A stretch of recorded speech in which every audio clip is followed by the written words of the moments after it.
So my name is Manny. I'm with Autopot. If you're not familiar with the Autopot system, it's a gravity-fed wicking system. Doesn't utilize any electricity, any pumps, any timers. Basically what's going on here is from our tank, our reservoir, you can use any reservoir of your choosing or one of our reservoirs or flexi tanks, flow into the pots. Each one is their own individual unit. It's a modular system. And what it does, it's flowing into these modules, and you'll see there is a valve here. This valve right here regulates the flow into the module. Basically, it's a float valve. And what's happening is as that level increases, the float comes up, cuts off the supply into the module.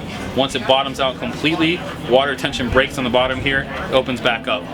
And what that does, it allows the plant to regulate its feed schedule. So the plant's in charge here. There's no overfeeding, no overwatering, no underfeeding, no underwatering. It's a constant feed system. And we all know that plants respond very well to constant feed system. Any organism does when it has a readily available supply of food. You're going to see large results and quickly. So that's one of the major pros to this system. It's not a lot of the cons that you find in most hydroponic systems, like being reliant on electricity, pumps for oxygenation, things like that. We're pHing this tank once. You don't need to touch it again. It's feeding out to these modules. Once you fill your tank, you usually don't need to touch it for a few days. So it's giving you freedom to leave your grow, for days at a time. Leave for the weekend, come back. It's fine. You just want to utilize the right media in here to be successful. You're going to get a 50-50 blend. Cocoa and clay pebbles works really good. Perlite and cocoa, rock wool cubes and clay pebbles, just something inert for oxygen, something absorbent, helping the wicking. Make sure you use a synthetic nutrient in here.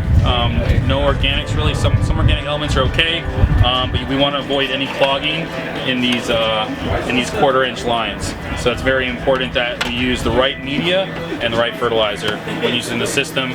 If you do, you will get great consistent results. So there's a lot of consistency with this system, which you'll see right away, and fast growth, fast healthy growth.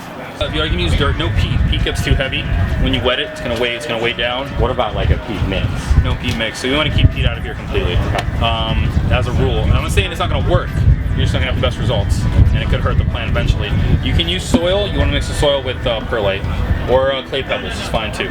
50-50 blend by a lot. Like you can violate that by 10% here and there. If you want to go 60-40, either which way, you'd be okay.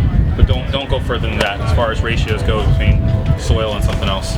People get really complicated with systems, and really until this valve here, and that's really what makes it work. As far as the wicking system using gravity, by utilizing this valve, we're able to have an efficient, effective hydroponic system without any like the general cons that you deal with other systems. If there's any questions, you can always visit www.autopot-us